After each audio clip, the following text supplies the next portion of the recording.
Et l'invité café ce matin, c'est Éric Vaxelaire, directeur de l'Institut du Moneuil. Il est avec nous, bonjour. Bonjour. On va évoquer avec vous la semaine du Moneuil, Moneuil Here, à partir de jeudi à la Maison de la Culture. Mais avant ça, on va mettre le nez rapidement dans les chiffres. Le Moneuil se porte bien selon l'ISPF, l'Institut de la Statistique. 2015 a été une année de relance. Vous dites que c'est une année record. En quoi est-ce que c'est un record 2015 pour l'industrie du Moneuil ? Alors record parce qu'on a fait, les producteurs ont acheté 450 tonnes d'huile raffinée de copra, qui est une des bases du produit, comparé à 350 tonnes en moyenne les années précédentes. Donc 100 tonnes de plus, ça veut dire beaucoup de produits. Record de vente également. On a un marché local qui est dynamique. La semaine du Moneuil en est vraiment la preuve. Et sur le marché international, certains producteurs ont réussi à percer dans des pays ou nouveaux, comme le Chili. J'ai entendu la revue de presse ce matin, ce qui était intéressant. Et puis même sur des marchés qu'on pensait matures, comme la France, 3 grandes sociétés françaises ont fait une campagne tout l'été, se battre un peu entre elles pour capter les consommateurs fans de Moneuil. Quand on a 450 tonnes d'huile de copra achetée, c'est obligatoirement 450 tonnes de Moneuil, il n'y a pas de déperdition ? Non, il n'y a pas de déperdition, parce qu'en fait, la production, elle paraît assez simple. Sur le papier, on met 1 litre d'huile raffinée de copra avec 10 fleurs de Thierry Tahiti, cueillies les tas de boutons, on les fait macérer au minimum pendant 10 jours, et on obtient du Moneuil de Tahiti. On rajoute juste un antioxydant, c'est la vitamine E, généralement naturelle, ça veut dire qu'on n'a pas de déperdition. Ce qui est acheté en flux tendu, c'est pratiquement ce qui est vendu derrière localement ou exporté. Il y a plus de 80% de la production qui part en vrac en France métropolitaine. Ça veut dire que c'est uniquement les Français qui consomment du Moneuil dans le monde ? Alors les Français restent les premiers consommateurs et de loin. Les autres, c'est tous les pays en fait qui viennent nous visiter. Quand on vient en Polynésie, on tombe tellement amoureux qu'on repart avec un peu de Polynésie. Les magasins, Internet permet maintenant de racheter du Moneuil, de la vanille ou de la perle un petit peu partout. Donc c'est les États-Unis, le Japon, tous ces pays-là, dont la France. La France a la particularité, comme on exporte des quantités et ça pèse, en fait on les envoie généralement par bateau.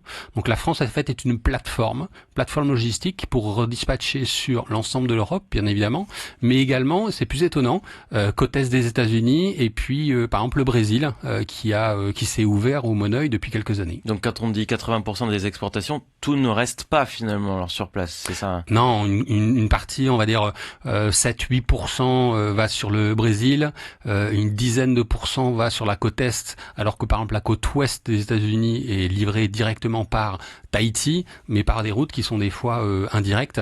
On n'a pas de route maritime très simple, donc c'est assez compliqué d'exporter du Moneuil en produit fini, mais également en vrac. Et qu'est-ce qu'on peut faire de plus alors aujourd'hui en termes d'exportation ? Parce qu'on sait que c'est le principal débouché quand même pour le Moneuil. Alors on peut continuer, une première chose c'est travailler en commun. Le collectif c'est important. En commun ça veut dire que chacun y trouve son compte. C'est ce que la filière Moneuil réussit à faire depuis près de 25 ans. Je rappelle que l'appellation d'origine c'est 1992 et qu'avant ça les producteurs s'étaient réunis en tant que syndicat. Aujourd'hui on a un groupement interprofessionnel, on dépend du pays avec un ministère de tutelle qui est l'économie et en fait ça c'est un travail collectif. Après on a un bon produit. Comme d'autres produits polynésiens, il est géré au même niveau, pas plus, pas moins que la perle, la vanille, le noni, le poisson.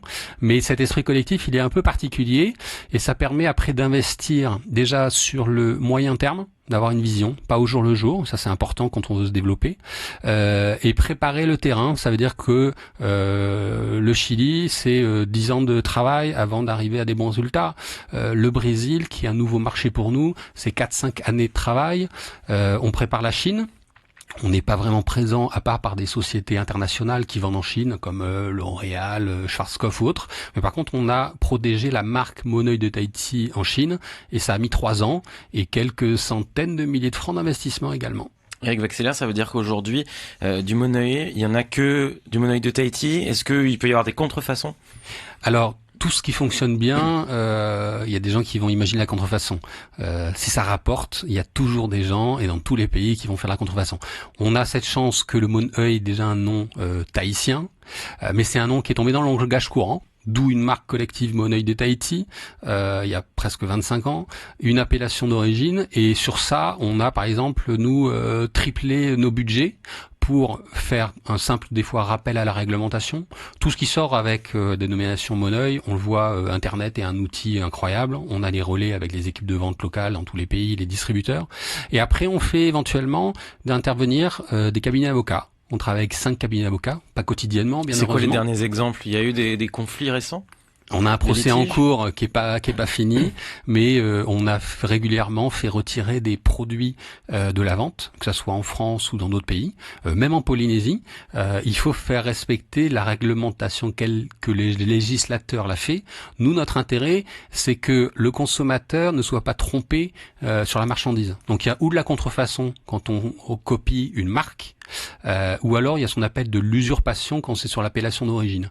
Nous, notre objectif, c'est que le consommateur ne soit pas trompé et quand il achète un produit avec cette dénomination Moneuil de Tahiti, ça vient bien de Polynésie française et il y a bien du Moneuil de Tahiti dans un pourcentage pour lui apporter le bienfait du Moneuil. Et c'est quoi la pire contrefaçon que vous ayez vue?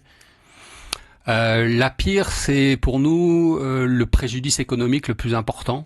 Depuis 10 ans à la tête de l'Institut du Moneuil, on a eu heureusement, j'allais faire un lapsus, mais heureusement pas de procès perdu, pas de cas perdu. Mais comme diraient les avocats, vous avez un bon cas, mais à la fin on ne sait jamais la décision des juges. La problématique, c'est que ça peut faire boule de neige.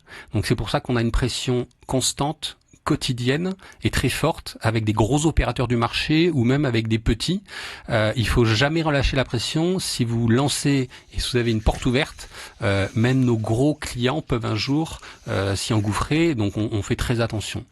Éric Vaxeler, directeur de l'Institut du Moneuil, est avec nous ce matin. Alors, il y a la semaine du Moneuil qui existe depuis 2007. Il y a une nouvelle édition, là, ça commence jeudi à la Maison de la Culture. Qu'est-ce qu'on va y voir cette année? Alors, ce qu'on y voit, c'est toujours beaucoup de démonstrations. Le public, que ça soit local ou les touristes étrangers, adorent voir des démonstrations.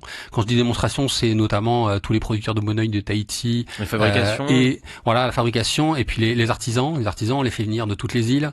On a un partenariat avec Art Tahiti, ça veut dire que les gens, ils viennent des Australes, ils viennent des Marquises, ils viennent des îles vraiment les plus éloignées, où des fois, il faut vraiment galérer pour revenir jusqu'à Papeete.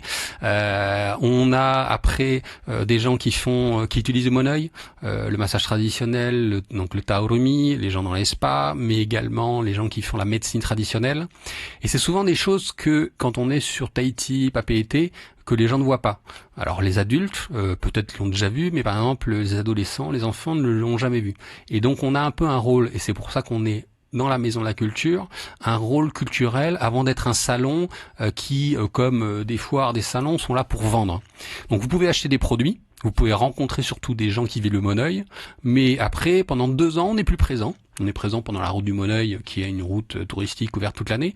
Mais l'objectif pour nous, c'est de mettre en contact les gens et que les consommateurs se disent « j'ai aimé ce produit, j'ai aimé ce producteur, ça m'a séduit, je vais prendre son contact ». Pour pouvoir, continuer à échanger avec lui et puis pourquoi pas consommer ses produits. On a des vrais boulimiques de Moneuil, dans le bon sens du terme. Les gens font leur marché et on a 8 à 10 000 personnes qui viennent pendant ces 4 jours. Et ceux qui font leur marché, ce sont aussi les représentants des grands laboratoires de cosmétiques. Il y en a qui viennent à cette occasion également? Oui, en fait, ce qui était intéressant, c'est que dans le pari de créer une semaine du Moneuil, on s'était dit c'est un événement local, mais qu'on veut après utiliser nous comme plateforme et visibilité pour l'industrie cosmétique. C'est avant tout une des missions de l'Institut du Moneuil, c'est d'essayer d'aider les producteurs à vendre, produits finis, mais aussi beaucoup de matières premières. Et depuis 3 éditions, on a des professionnels de l'industrie cosmétique qui viennent sans aide particulière, c'est-à-dire qu'ils ont décidé de venir. Hier, il y a un producteur qui m'a indiqué, moi je le sais des fois au dernier moment, parce les producteurs sont concurrents entre eux, faut pas l'oublier.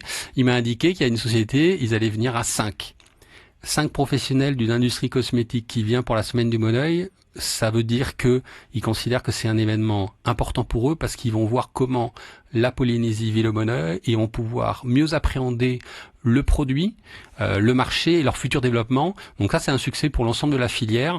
Je dis la filière au sens large parce que les artisans font partie de cette filière comme les producteurs de tiare ou les copraculteurs. C'est quoi le futur du Moneuil et de cette industrie de niche? Alors, les industries de niche sont des très belles industries parce que ce sont des industries qui sont des fois moins concurrentielles et des fois plus rentables. L'objectif pour nous, c'est pas d'être sur le masse. On n'a pas la capacité en termes de production, d'investissement ou même humain. Et puis c'est risqué parce que vous trouvez toujours moins cher et on sera toujours plus cher en Polynésie, à moins que quelqu'un me trouve une solution. Mais ce qui est intéressant, c'est de pouvoir avoir une croissance régulière pour absorber, gérer cette croissance. On a une croissance qui est environ sur les 10 dernières années de 4% par an, quand l'industrie cosmétique a une croissance de 3%. C'est un peu ça notre benchmark. Donc on a une croissance un peu supérieure qui permet aux producteurs de continuer, aux fournisseurs de tiare, de coco, de continuer également, parce que si on avait une rupture des matières premières, ça serait aussi dramatique, et de gérer cette croissance, parce qu'une croissance trop importante serait aussi néfaste qu'une baisse ou des cycles très importants. Merci beaucoup Eric Waxelaar, directeur de l'Institut du Monoeil, d'être venu ce matin pour nous parler de cette formidable huile traditionnelle qu'on va retrouver à partir de jeudi à la Maison de la Culture. Monoeil, c'est ça, c'est tous les 2 ans. Faut pas le manquer cette année. Oui, faut pas le manquer. Merci beaucoup Eric Waxelaar.